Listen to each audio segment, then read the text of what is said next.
In today's video, I'm gonna show you why chicken oil is an essential condiment that you need to keep on your shelves all the time because it's something that you can use for lots of other dishes and not just chicken in a salad.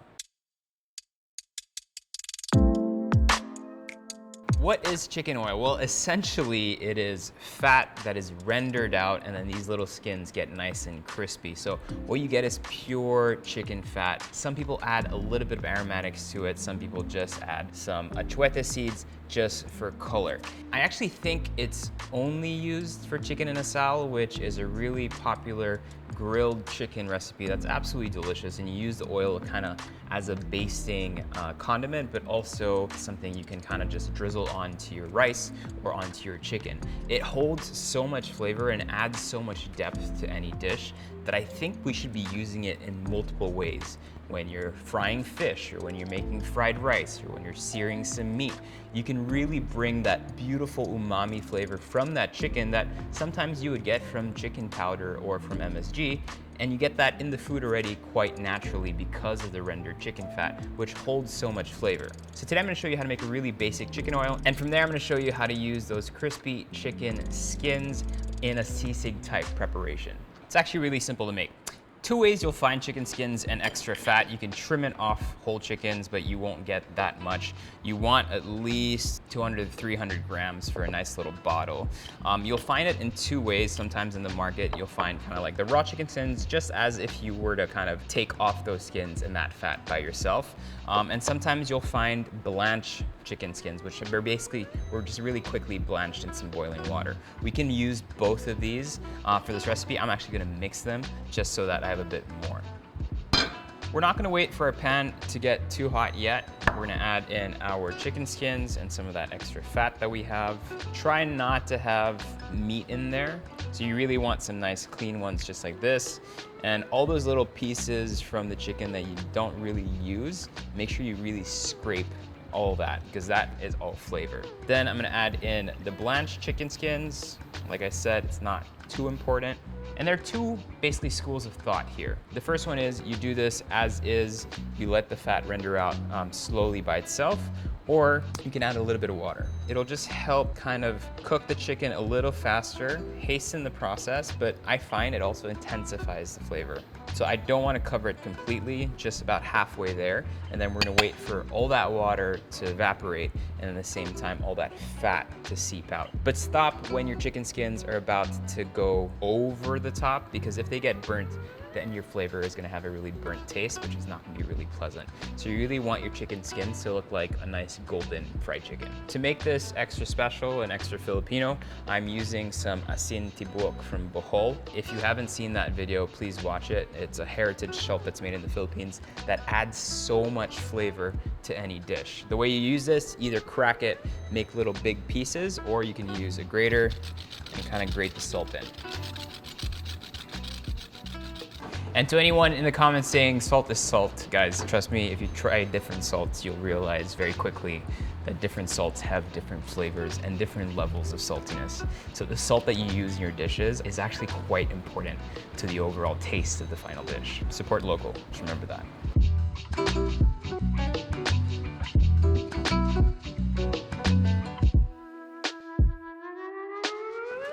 At this point, you can turn off the fire completely because again, you don't want to burn that chicken skin. Right now, it tastes like chicken oil, which does have flavor, but it's nothing without an addition of salt or aromatics. So atsuete goes in.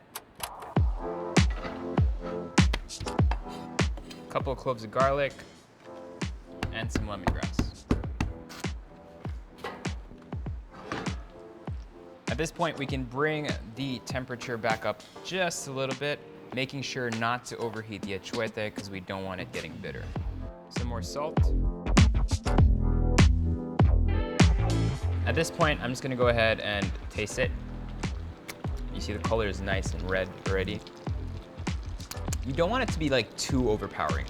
Here I'm getting some nice fresh garlic flavor, I'm getting some nice lemongrass flavor, and just a little back end of salt, which I think is perfect. At this point, turn it off, and I'm gonna let this steep for another 5 to 10 minutes so really all those flavors just really seep out of our aromatics.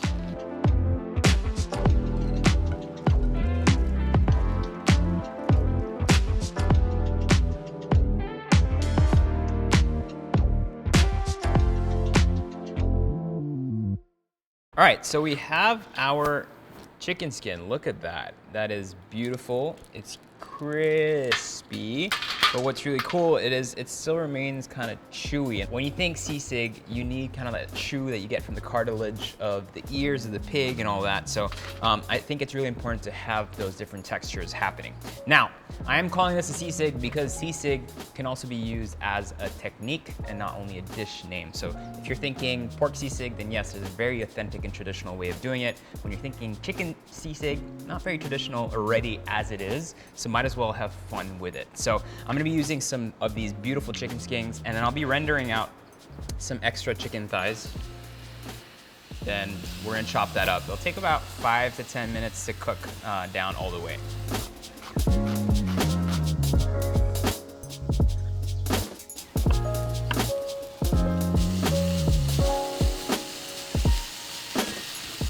Woo! Listen to that. This is for all of you who are watching who can't taste this right now.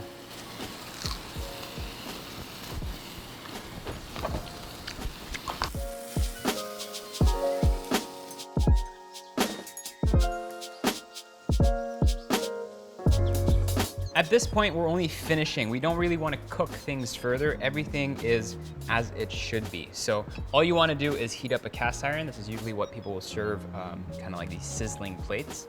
And what we're doing now is just combining the chicken with the mayonnaise and all the different vegetables that we have, dressing it with a little bit of vinegar, and we should be good to go.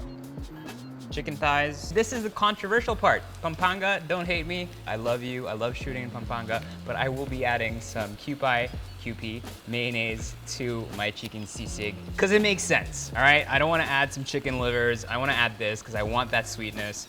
Chicken skin. Vinegar to dress. Red onions. You want to keep this nice and sharp. You really need that acid.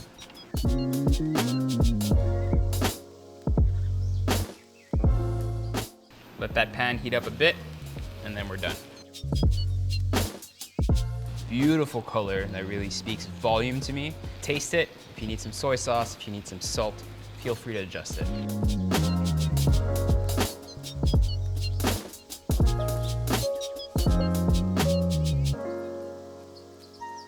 I am so excited to give this a try. You want to have beautiful short grain white rice, calamansi.